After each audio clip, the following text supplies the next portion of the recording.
무릎 관절염 하면 노인들에게 흔히 생기는 질환으로 알고 있는데요.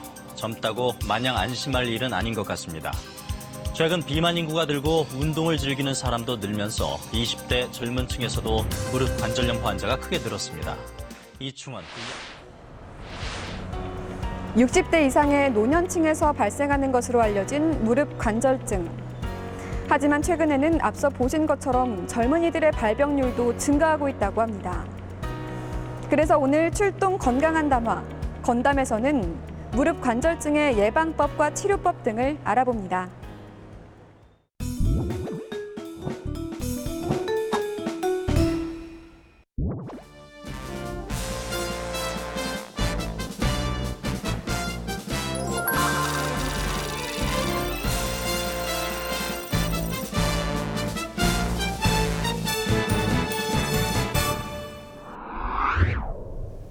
교수님 안녕하세요. 안녕하세요.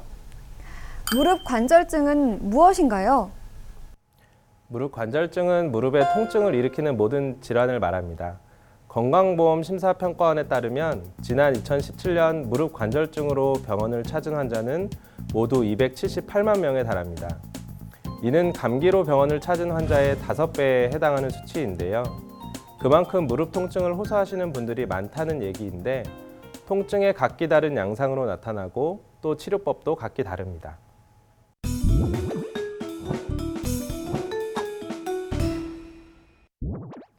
무릎 통증은 증상이 어떻게 나타나느냐에 따라 살펴볼 수 있는데 그 첫 번째가 무릎이 붓는 증상입니다.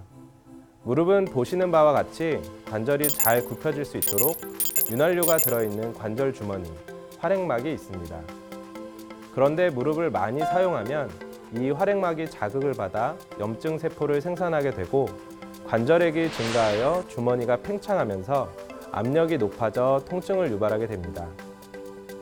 이 경우엔 물을 뽑는 주사 치료와 함께 잘 쉬기만 해도 시간이 지나면 좋아지는 것이 대부분입니다.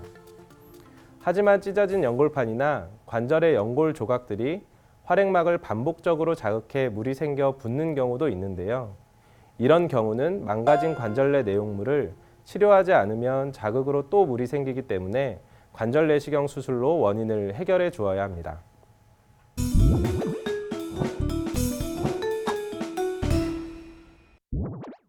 앉았다 일어나거나 무릎을 굽혔다 펴기만 해도 뚝뚝 또는 삐걱삐걱 소리가 나는 경우가 있습니다.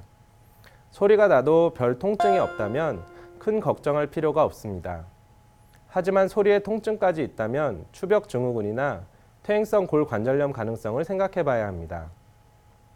추벽 증후군은 무릎의 대퇴골과 슬개골 사이에 있는 추벽이라는 얇은 막이 압박을 받거나 반복적인 사용으로 통증을 유발하는 질환입니다.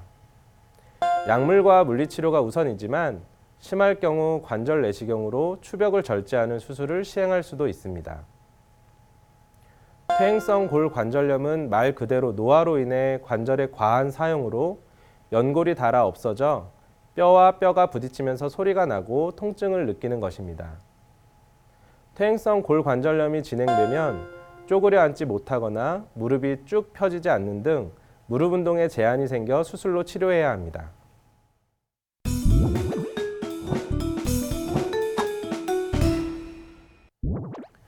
어떤 분 중에는 밤에 두 다리를 펴고 못 자고 또 아침에 일어나면 무릎이 뻣뻣하다고 하는데 이럴 경우는 류마티스를 의심해 볼 수 있습니다.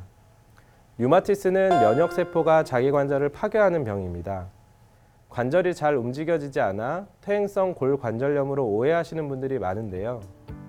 노화로 인해 60세 이상의 노년층에서 주로 발생하는 퇴행성 골관절염과는 달리 류마티스는 전 연령에서 발생할 수 있습니다.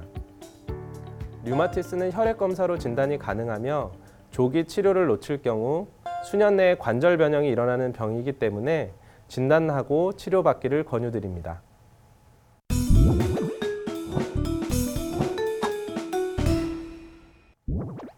이 외에 무릎이 뜨끈하다고 찾아오는 분도 계십니다. 야근으로 과로했거나 안 하던 운동을 심하게 했을 경우 갑자기 통증과 함께 무릎에 열감을 느끼는 경우인데 이때는 먼저 통풍을 의심해 볼 수 있습니다. 통풍은 엄지발가락이 가장 흔하지만 무릎에도 종종 생깁니다. 혈액 검사로 요산 수치를 확인하면 진단 가능하며 휴식과 통풍약, 소염제 등으로 치료합니다.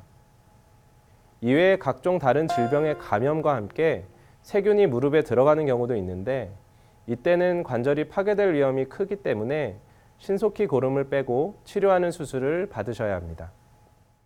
네, 지금까지 무릎에 나타나는 다양한 증상에 따라서 무릎 관절증을 알아봤는데요.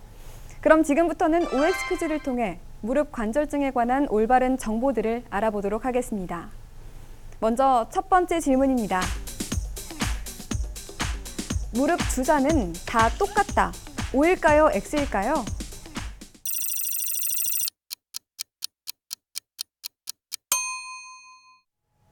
정답은 X입니다.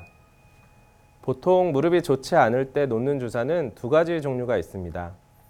일명 뼈주사라 불리는 스테로이드 주사와 히알루론산 성분의 연골 주사가 있는데요. 스테로이드는 통증을 완화하는 데 탁월한 효과가 있지만 자주 맞으면 뼈가 괴사하는 부작용이 발생할 수도 있습니다. 연골 주사를 맞으면 새로운 연골이 생성된다고 오해하는 분들이 계신데 연골 주사는 무릎 염증을 가라앉히고 통증을 줄여주며 관절 윤활 작용을 하기 때문에 보통 6개월마다 한 번씩 맞습니다. 네, 스테로이드 주사와 연골 주사 잘 확인해서 맞으셔야겠습니다. 그럼 두 번째 질문입니다. 등산, 무릎 건강에 좋다. O일까요? X일까요?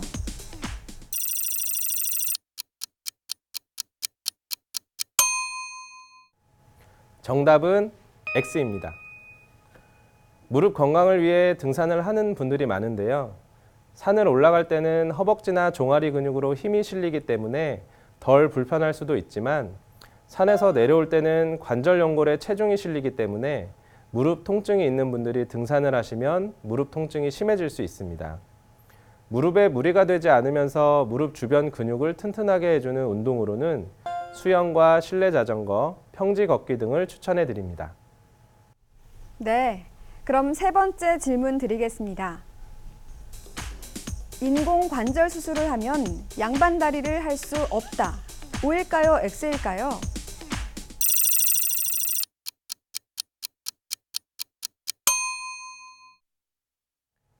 정답은 X입니다. 퇴행성 관절염은 연골이 마모된 정도에 따라서 1에서 4기로 구분하는데요. 심한 3기 또는 4기의 경우 인공관절 수술을 고려합니다. 하지만 많은 분들이 인공관절 수술을 하면 무릎을 구부렸다 폈다 또는 양반다리를 할 수 없다고 생각해 수술을 꺼리는 경우가 있습니다. 보통 정상 무릎의 운동 범위가 140도인데 인공관절술을 받은 환자의 무릎 운동 범위는 120도에서 130도 정도로 둡니다. 양반 다리도 온전한 자세에 다소 제한이 있을 뿐 결론적으로는 가능합니다. 네, 지금까지 OX 퀴즈를 통해 무릎 관절증에 관한 다양한 정보들을 알아봤습니다. 그런데 여기서 잠깐! 교수님, 무릎 건강에 좋은 꿀팁을 하나 소개해 주시죠. 네, 무릎 건강을 위해서는 먼저 무심코 무릎 건강을 해치는 생활 자세들을 바꿔야겠습니다. 총 3가지가 있는데요. 양반다리, 쪼그려 앉기, 꿇어 앉기입니다. 이 자세들은 무릎 관절 주변의 인대와 근육을 긴장하게 만들어 무릎 건강을 크게 해치기 때문에 되도록 피하는 게 좋겠습니다. 반대로 무릎 건강을 위해 간편하게 할 수 있는 운동도 있는데요. 의자에 바로 앉거나 누워서 발목을 위로 올린 상태로 무릎을 펴서 다리를 들어 올립니다. 이 자세를 유지한 상태로 30초간 유지하는 동작을 반복해 주시면 되겠습니다. 네, 교수님 마지막으로 무릎 건강을 위해서 한 말씀 부탁드립니다. 오늘은 무릎 통증을 유발하는 대표 증상과 진단, 그리고 치료 방법에 대해 말씀드렸습니다. 단순한 무릎 통증은 특별한 치료 없이 좋아지는 경우도 있습니다. 하지만 관절 안에 문제가 있어 무릎 통증이 생겼음에도 여러 가지 이유로 인해 진단이 늦어지게 되면 무릎 통증이 지속될 수 있습니다. 무릎이 왜 아픈지 모르고 오랜 기간 고생하시는 분들은 병원을 방문하여 진단을 받으시고 치료 방법에 대해 같이 고민한다면 일상의 불편함 없이 건강하게 무릎을 사용하실 수 있을 거라 생각합니다. 지금까지 울산대학교 병원 정형외과 박기봉 교수님과 함께 무릎 관절증에 대해 알아봤습니다. 교수님 고맙습니다. 나이가 들수록 하체 건강이 중요하다고 하는데요. 우리 근육은 40세 이후 해마다 1%씩 감소해서 80세가 되면 근육량이 절반이 된다고 합니다. 튼튼한 하체는 특히 무릎 건강을 지키는 데 아주 중요하다고 하니까요. 꾸준히 근력 운동을 하셔야겠습니다. 출동 건강한 담화. 건담은 다음에도 더 유용한 건강 정보로 다시 찾아오겠습니다. 시청해주신 여러분 고맙습니다.